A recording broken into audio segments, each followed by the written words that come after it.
তো বন্ধুরা আজ এটা কী রান্না করলাম তো দেখতেই পাচ্ছ কত সুন্দর কালার। হ্যাঁ, আজকের করেছি ডাল আর আলু সিদ্ধ। তো কী বলো তো, আজকের বাড়িতে কিচ্ছু ছিল না, না একটু সবজি ছিল না কিছু, তো ডালটুকু ছিল, তো ভাবলাম আজ ডালই করে নিই। তো কী বলো তো, আজকের এমনি আমাদের নিরামিষ, তো নিরামিষের দিনে একটু পনিরটা না খেতে একটু বেশি পছন্দ করিনি। এমনি দিনে তো পনির হয় না, এই নিরামিষ দিনে একটু পনির করা হয়। তো পনিরটা তো হলো না, কারণ সেরকম কিছু ছিল না যে নিয়ে আসবো। তো ভাবলাম ডালই করি। তো তোমরা আবার ভাববে যে ডাল রান্না করছে, সেটা আবার দেখানোর কী আছে। তো কী বলো তো, সবই তোমাদেরকে দেখাই কী রান্না করছি। মাছের দিনে মাছ, মাংসের দিনে মাংস রান্না করলে তোমাদের শেয়ার করছি।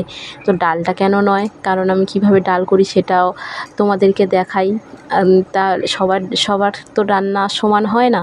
তো কড়াইতে তেল, তেজপাতা, ফোড়ন, 5 ফোড়ন দিয়ে দিচ্ছি, তারপর টমেটো দিয়ে দিয়েছি, কাঁচা লঙ্কা, আর একটু ঘরে পড়েছিল আদা, তো আদাটুকু একটু ঘষে দিয়ে দিলাম। আর এই রকমভাবে ডালটা রান্না করলে কী বলো তো, ডালটার মধ্যে না একটা খিচুড়ি ফ্লেভার চলে আসে। তো দেখো আমি ভালো করে কষিয়ে ডালটা দিয়ে দিয়েছি। আর ওপর থেকে একটু ছড়িয়ে দেবো গরম মশলা, এতে না ফ্লেভারটা খুবই সুন্দর হয় আর খেতেও ভালো লাগে, এক পদেই মানে ভালো লাগে খেতে। তো চলো, এদিকে আমার আলু সিদ্ধ মাখা হয়ে গেছে, আর আলু সিদ্ধটা লঙ্কা দিয়ে মেখেছি। তো কেমন লাগলো অবশ্যই জানিও। তো টাটা।